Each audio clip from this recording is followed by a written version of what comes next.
আসসালামু আলাইকুম রহমতুল্লাহি ওবরাকাতু। প্রিয় ভাই ও বন্ধুরা, কেমন আছেন? আশা করি সবাই ভালো আছেন। দেশ ও প্রবাস থেকে যারাই আমার এই ভিডিওটি দেখতেছেন, আমার পক্ষ থেকে রইল আপনাদের জন্য আন্তরিক মোবারকবাদ।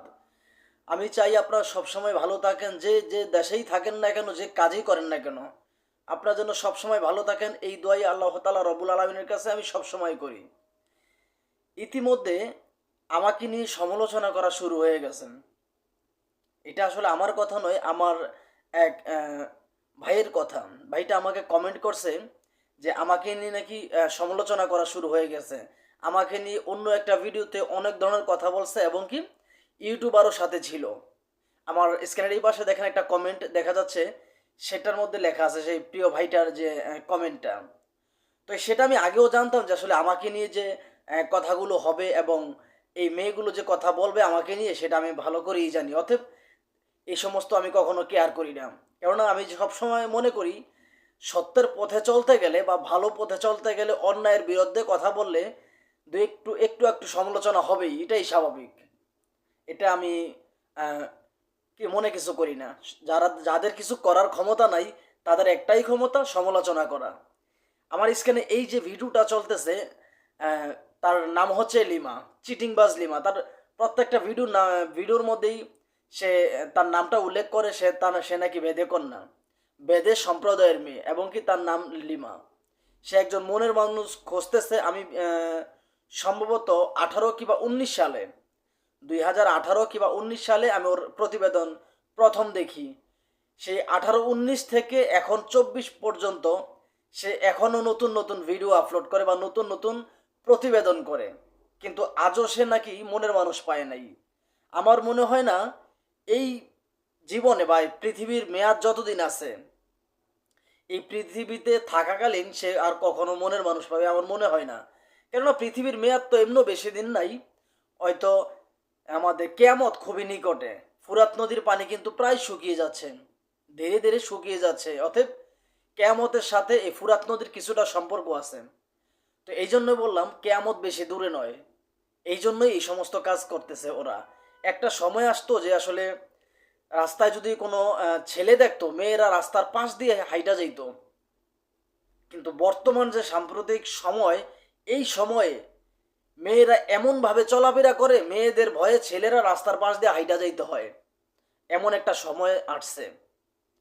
ছেলেদের চাইতে বেশি উশৃঙ্খল জীবনযাপন করে মেয়েরা। একটা ছেলে যতটুকু উশৃঙ্খল করে, তার চাইতে বেশি উশৃঙ্খল জীবনযাপন করে মেয়েরা। তার প্রমাণ হচ্ছে এই যে ভিডিওগুলো, এই যে প্রতিবেদনগুলো, প্রতিবেদনের নামে ডিজিটাল ভিক্ষা মনে করি আমি এগুলা। এই সমস্ত মেয়েকে আসলে মানুষ বলে স্বীকৃতি দিতে আমার খুব কষ্ট হয়। মানুষ বলে স্বীকৃতি দিতে আমার কষ্ট হয়। তার কারণ হচ্ছে, একজন মানুষ কখনো আরেকজন মানুষের ক্ষতি করতে পারে না। একজন মানুষ আরেকজন মানুষের উপর আপনার ধান্দা করবে কিভাবে, ওটা চিন্তা কখনো করতে পারে না।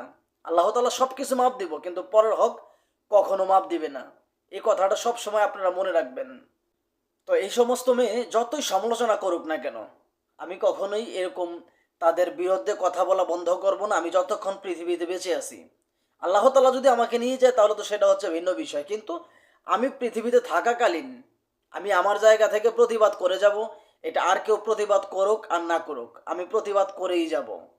কেননা আমার প্রতিবাদ আমার রক্তে মিশে আছে। আমার বাবা সব সময় বলতো, বাবা কখনো খারাপ কাজ করবা না, অন্যায়কে প্রশ্রয় দিবা না, যেখানে অন্যায় হয় সেটার যথেষ্ট পরিমাণ প্রতিবাদ করার চেষ্টা করবা। এটা আমার বাবার আদেশ। কারণ আমার বাবা কখনো অন্যায় করেন নাই, এবং কি কখনো খারাপ কাজ করেন নাই। এই জন্য উনি আমাকে সেই শিক্ষাটা দিছেন। আর আমি চাই আমার জায়গা থেকে যতটুকু পারি আমি আপনার মেয়েদের বিরুদ্ধে কথা বলেই যাব। সেটা আমার যদি ফাঁসিও হয়, ফাঁসির দড়ি আমি হাসতে হাসতে আমার গলায় নিতে আমি রাজি। কিন্তু আমি কখনো কাপুরুষের মতো চুপ করে থাকতে পারবো না, বা থাকবো না কখনো। আল্লাহ তাআলা রব্বুল আলামিন আমাকে জ্ঞান দিছে, মেধা দিছে, এই সমস্ত মেয়েদের বিরুদ্ধে কথা বলার মতো রাইট দিছে। যেহেতু এই সমস্ত মেয়ে মানুষের ক্ষতি করার চেষ্টা করতেছে, ভালো তো কখনো করবেই না তারা। কেননা ভালো করার মতো মন মানসিকতা ওদের নেই। যেই সমস্ত মেয়েরা ছোটবেলা থেকে দেখে আসছে তার পরিবার তাবিজ বেচে বা বিভিন্ন মানুষকে ধোকা দেয়, সেই পরিবারের মেয়ে আবার ভালো হয় কিভাবে? আর এই সমস্ত মেয়েদেরকে নিয়ে আপনারা সংসার করবেন, এইটা বিশ্বাস করেন কিভাবে? যেই মেয়েরা সবসময় গ্রাম করে, যেই মেয়েরা গ্রাম করে, ওরা তো বহু পুরুষে আসক্ত, ওরা তো কখনো এক পুরুষে আসক্ত না। আর দ্বিতীয় কথা হলো, একজন ভালো মেয়ে সবসময় থাকবে পর্দাশীল। একজন ভালো মেয়ে সবসময় থাকবে পর্দাশীল। সে কখনো প্রতিবেদনের নামে ডিজিটাল ভিক্ষা করতে আসবে না।